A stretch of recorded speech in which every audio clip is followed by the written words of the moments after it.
When I think about telling ghost stories, I think about sitting around a campfire, roasting marshmallows, telling spooky tales with a torch under my chin, before retiring to my tent for the night. It just feels like the perfect way to share a scary story, especially with the sounds of the forest rustling around you and the stars overhead. Well, even if you're not into the forest, telling short ghost stories is a brilliant way to pass the time. So I've rounded up some of the very best ghost stories for adults from around the world on the internet to give you a good scare. This is That Haunted Show. Number 1. The Puppy in the Basement. This short ghost story, found on Reddit, is super creepy nonetheless. Mommy told me to never go in the basement, but I wanted to see what was making that noise. It kind of sounded like a puppy, and I wanted to see the puppy. So I opened the basement door and tiptoed down a bit. I didn't see a puppy, and then Mommy yanked me out of the basement and yelled at me. Mommy has never yelled at me before, and it made me very sad, and I cried. Then Mommy told me to never go into the basement again, and she gave me a cookie. I have to admit that made me feel better. So I didn't ask her why the boy in the basement was making noises like a puppy, or why he had no hands or feet. Very disturbing story. Number 2. Nunchucks. When my daughter was 2, I found her twirling paper towel tubes, tied with twine, in the air. I asked her what she was doing. She said she was practicing her nunchucks. I was very confused that she had no way of knowing what they were.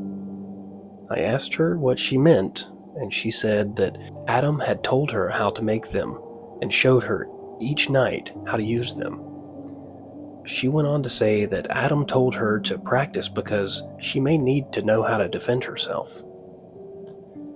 I almost freaked out, but asked her what Adam looked like. She said he was tall, blonde, and had blue eyes. She said, "Mommy, you know how he looks. You know him. He died of a headache." I had to leave the room.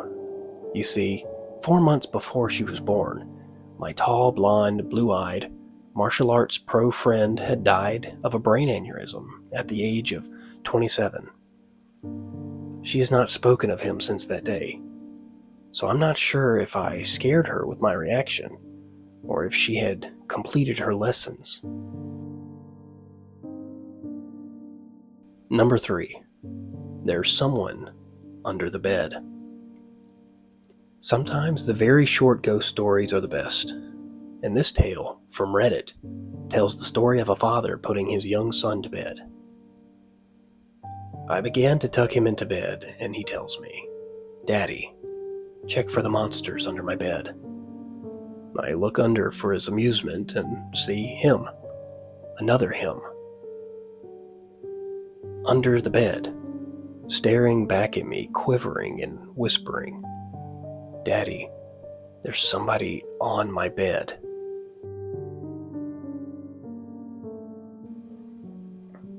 It is true. Not all ghost stories have to be 500 words long, because that was super short and sweet. Number 4. The Chair. This short tale starts benignly enough with a friendly seeming ghost playing with children. But when you learn the origins of the ghost, and just why the ghost is moving the object around the room, it quickly gets a lot creepier. Submitted by a Redditor by the name of Shoop Whoop. When my sister Betsy and I were kids, our family lived for a while in a charming old farmhouse. We loved exploring its dusty corners and climbing the apple tree in the backyard. But our favorite thing was the ghost. We called her Mother because she seemed so kind and nurturing. Some mornings, Betsy and I would wake up, and on each of our nightstands, we'd find a cup that hadn't been there the night before. Mother had left them there, worried that we'd get thirsty during the night. She just wanted to take care of us. Among the home's original furnishings was an antique wooden chair, which kept against the back wall of the living room. Whenever we were preoccupied, watching TV or playing a game, Mother would inch that chair forward across the room toward us. Sometimes she'd manage to move it all the way to the center of the room. We always felt sad putting it back against the wall. Mother just wanted to be near us. Years later, long after we'd moved out, I found an old newspaper article about the farmhouse's original occupants. A widow. She'd murdered her 2 children by giving them a cup of poisoned milk before bed. Then she hung herself. The article included a photo of the farmhouse's living room, with a woman's body hanging from a beam. Beneath her, knocked over, was that old wooden chair, placed exactly in the center of the room. Did it just get colder in here, or did I leave a window open? Moving on, last but not least, number 5, The Ghost at Home. In one of my favorite short ghost stories, a man thinks that he loses his phone and someone is playing a trick on him. Turns out, there's someone playing with him, but it's a ghoul rather than a person. Submitted to Reddit. Last night, a friend rushed me out of the house to catch an opening act at a local bar's music night. After a few drinks, I realized my phone wasn't in my back pocket. I checked the table where we were sitting, the bar, the bathrooms, and after no luck, I used my friend's phone to call mine. After 2 rings, someone answered, gave out a low raspy giggle, and hung up. They didn't answer again. I eventually gave it up as a lost cause and headed home. I found my phone lying on my nightstand, right where I left it. Thank you so much for joining us.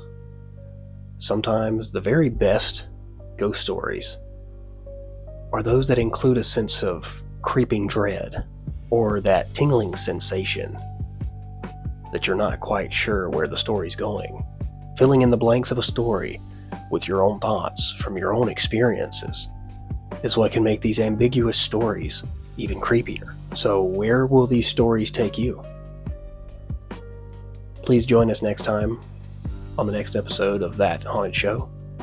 If you're interested in podcast, then go over to Spotify and search up That Haunted Show Pod. We have a few episodes up over there. Trying to get better at posting frequently or on a schedule. So please hit the subscribe button and leave me a comment below if you have any spooky ghost stories. And in the future, we're going to have a new segment where people can call in and tell me their ghost stories and have it posted in the next upcoming video. So stay spooky, and I'll see you guys in the next one.